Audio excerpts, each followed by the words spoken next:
ગાંધીનગર ખાતે એટલે કે ગતરોજ ગાંધીનગરની અંદર આમ આદમી પાર્ટીની ખેડૂત બચાવ યાત્રાના સમાપન સમારોહ દરમિયાન આમ આદમી પાર્ટીના રાષ્ટ્રીય સંયોજક અને દિલ્હીના પૂર્વ મુખ્યમંત્રી અરવિંદ કેજરીવાલની હાજરીની અંદર સભાનું આયોજન કરવામાં આવ્યું હતું। આ સભા દરમિયાન કેટલાક દ્રશ્યો સામે આવ્યા હતા કે જ્યાં એક તરફ સભા ચાલુ હતી અને બીજી તરફ બબાલ એ સર્જાઈ હોય એ પ્રકારના દ્રશ્યો સામે આવ્યા હતા। જ્યારે બબાલના દ્રશ્યો સામે આવ્યા તે અંતર્ગત તપાસ કરી ત્યારે એ ઘટના સંદર્ભે માહિતી સામે આવી હતી કે જ્યાં એ બબાલ સર્જાઈ હતી એ જગ્યા ઉપર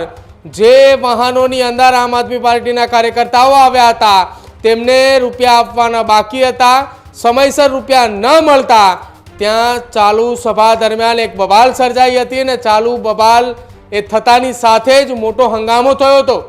હંગામો થતાની સાથે તત્કાલ ધોરણે જે ત્યાં ડ્રાઈવરો આવ્યા હતા તેમને રૂપિયા આપી દેવામાં આવ્યા। તે માહોલ આખો શાંત પાડવામાં આવ્યો અને અચાનક જ એ સભાની અંદર અરવિંદ કેજરીવાલ જ્યારે સમય કરતાં થોડા મોડા પહોંચે છે અને જેવી તેમની એન્ટ્રી થાય છે અને બીજી તરફ સભાની અંદર પાછળના ભાગેથી ખુરશીઓ જે છે તે તત્કાલ ધોરણે ટ્રકમાં ભરવામાં આવે છે।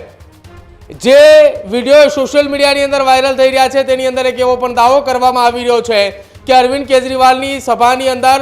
જે ફિયાસ્કો થઈ રહ્યો હતો જેમાં લોકો ન હતા આવ્યા એ દરમિયાન તત્કાલ ધોરણે ત્યાંથી ખુરશીઓ ભરી અને પરત એ ટ્રકમાં રવાના કરી દેવામાં આવી હતી અને મંચ ઉપરથી આંકડાઓ પણ ખોટા જાહેર કરવામાં આવતા હતા કે સામે એ આટલી જનમેદની બેઠી છે જેની વાતો કરવામાં આવતી હતી તે ખોટા આંકડાઓ જાહેર કરવામાં આવ્યા હોવાની વાત સામે આવી રહી છે। ડેકોરેશન તરફથી જે 6000 જેટલી ખુરશીઓ મંગાવવામાં આવી હતી જેની અંદરથી 3500 જેટલી આસપાસ ખુરશીઓ જે છે તે તત્કાલ ધોરણે પરત મોકલી દેવામાં આવી હોવાની વાત પણ સામે આવી છે। હવે એ જોવાનું રહેશે આમ આદમી પાર્ટીની આ સભામાં એક બાદ એક જે ફિયાસ્કો થઈ રહ્યો છે એ ફિયાસ્કોની અંદર તત્કાલ ધોરણે હાલ તો આમ આદમી પાર્ટીના જે ગાંધીનગરની અંદર સભાનું જે આયોજન કરવામાં આવ્યું હતું એ સભાના આયોજન દરમિયાન કેટલાક નેતાઓ પાસેથી વિગતો પણ મંગાવવામાં આવી રહી છે કે કેમ સભાનું ફિયાસ્કો થયો હતો,